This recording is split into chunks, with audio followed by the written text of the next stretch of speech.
It's time for This Week in HOLLYWOKE. Unfortunately, we have to start off with not the opposite of a laugh, which is this. That's the Hollywood sign. What is actually crumbling to the ground? Literally, we know plenty of people have lost their houses, big houses, huge Hollywood Hills houses are gone. Places we used to be inside and had events in and know people and personally know people in these houses. They're gone. Like the hills are completely the infrastructure is gone. So let's take a look at some of the people you might recognize. I know you know them. These are A-listers and such who have actually lost their homes in the last 24 hours. Let's hear a little bit of this. In the area, while others lost their homes completely. Page 6 reports Paris Hilton, her Malibu home burned to the ground. Heidi Montag and Spencer Pratt lost their home. Spencer actually in his car recording himself saying that he watched his home burn down on their security cameras. So heartbreaking. Leighton Meester and Adam Brody just 3 days ago were walking the red carpet at the Golden Globes, and now their home gone. Anna Faris, Miles Teller, Eugene Levy, Anthony Hopkins, Billy Crystal.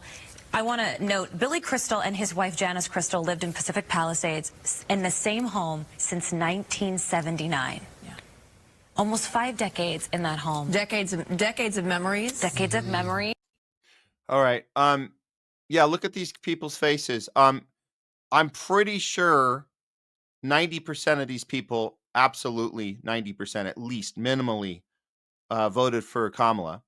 Well, what does that have to do with anything? They just lost their home. Why are we talking politics? The reason we're talking politics is these people swayed elections. We talked about Trump earlier. This isn't about whether he would have done a better job or not. The point is, these people are mouthpieces for a tribe. The tribe is called the Vote Blue No Matter Who cult, who is their neoliberal, neoconservative cult that pretends to be against MAGAs. Is that the MAGAs are the problem? They're the domestic terrorists. We have to stop them at all costs. Meanwhile, they're protecting the military-industrial complex.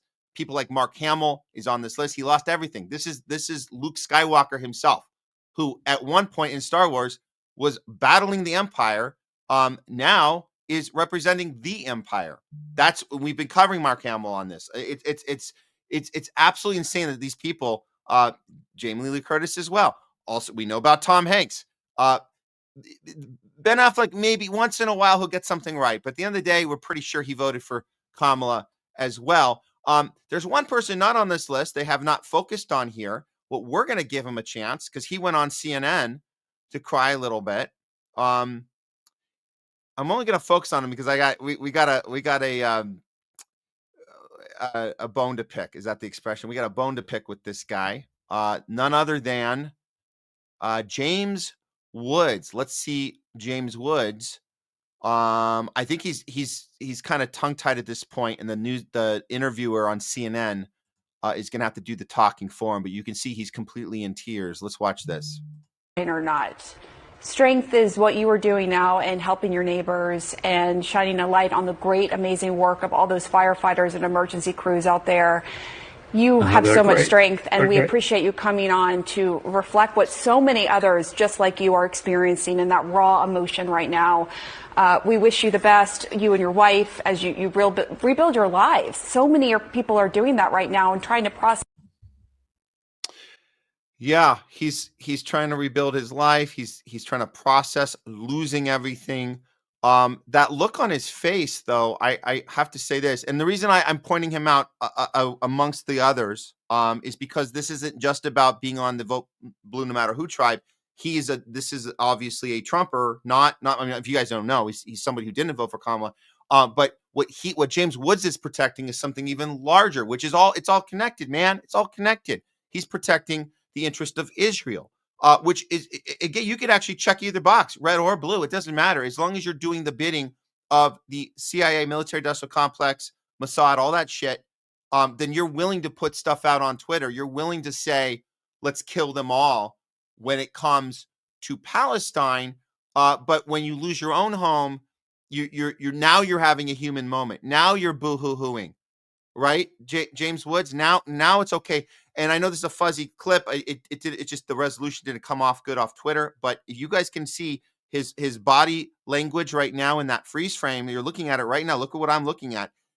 This is, you could switch this guy out with a Palestinian person who just lost his house in Gaza. You could do that right now, and you wouldn't notice much of a difference, except that person would not be on a camera in a nicely paid for hotel with mic'd up, looking in the camera, talking to CNN, because CNN wouldn't allow that to happen. So you wouldn't see that part. But if you would, this is exactly the body language and the devastation and the loss you'd have from a Palestinian. Why does that matter? Well, James Woods literally says, kill them all.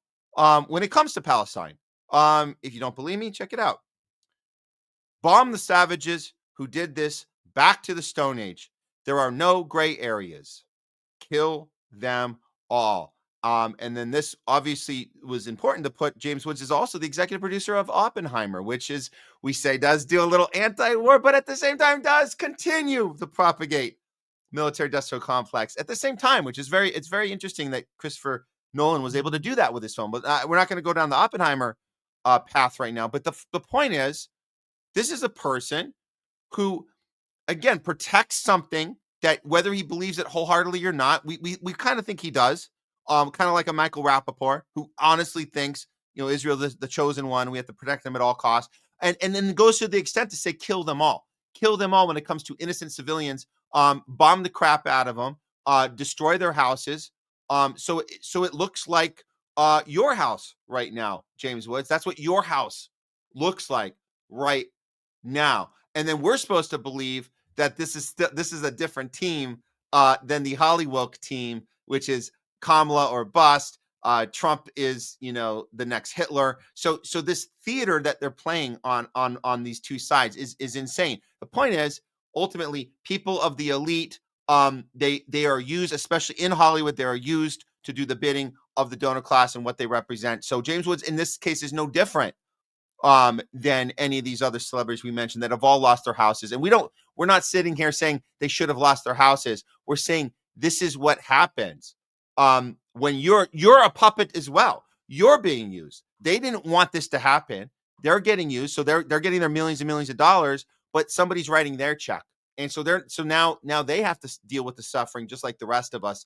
And it's kind of unfortunate. It's sad. Okay, we're still in HOLLYWOKE right now. I got one more part for you for Hollywood. Oh, look at that. We got I forgot about this one. Jamie pointed this out. Karma.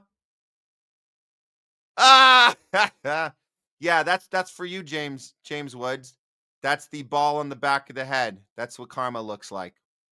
That's what karma looks like. Thanks for that, Jamie. And before we end the HOLLYWOKE section, I really think this is important that we look at this, because this happened right before the fires, and I wanted to get this on the show. This is Dwight Howard. And since we're on Palestine right now, this actually makes a good transition, because Dwight Howard is going to explain on a podcast what it looks like when you get out of HOLLYWOKE and you just speak your mind because it's something that you feel is the right thing to do. Something as simple as hashtag free Palestine. That is the simple thing Dwight Howard did, and he's going to tell you what consequence he had from doing that. Check it out.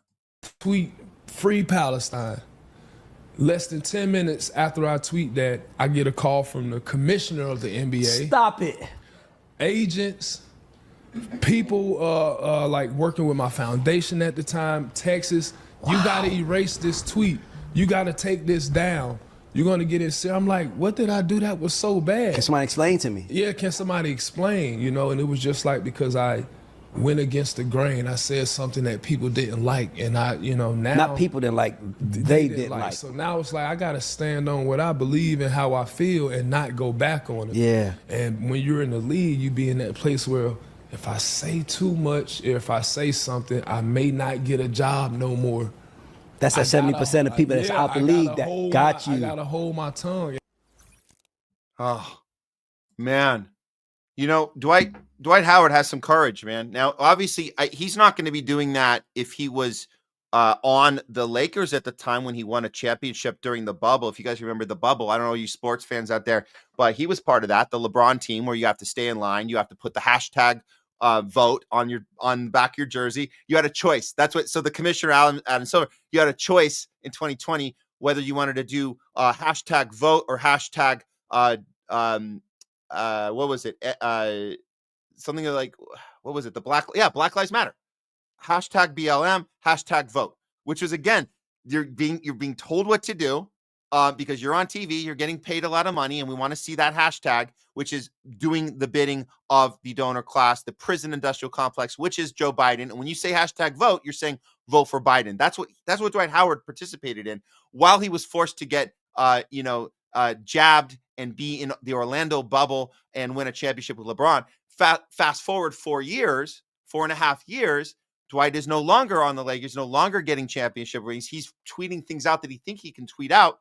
I believe he was still playing in the NBA, but he was coming off the bench on another team. I forget which team, but he's telling this story because it's important that even when he wasn't winning a championship and he was at the end of his career, the last leg, he's still tied to this oligarchy. He's still tied to the donor class of Adam Silver, who's going to give him instructions. And if he doesn't listen, he's going to get called out, like he told us on the podcast. Do you think Dwight Howard is lying about this? Do you think he went on this podcast to tell a lie? Do you think the NBA would never do something like that? Well, we happen to believe Dwight Howard. And we also believe that the NBA would respond to something like that with something like this. Dwight Howard Free Palestine tweet is false. The claim is false, says the NBA.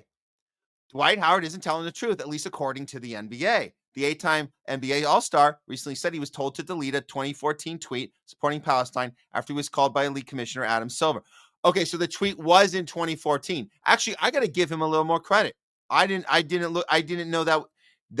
That's worth saying. Actually, that was during his hiatus. He was actually not retired at all, but he was not. I don't think he was on a team at the time. I think he was between stuff or not being taken seriously. That was before okay, that makes sense. So he put the tweet out. Now the NBA is saying now that that's categorically false. That's insane. This is exactly what you expect to come back. They're going to deny it crazily. They're going to deny it.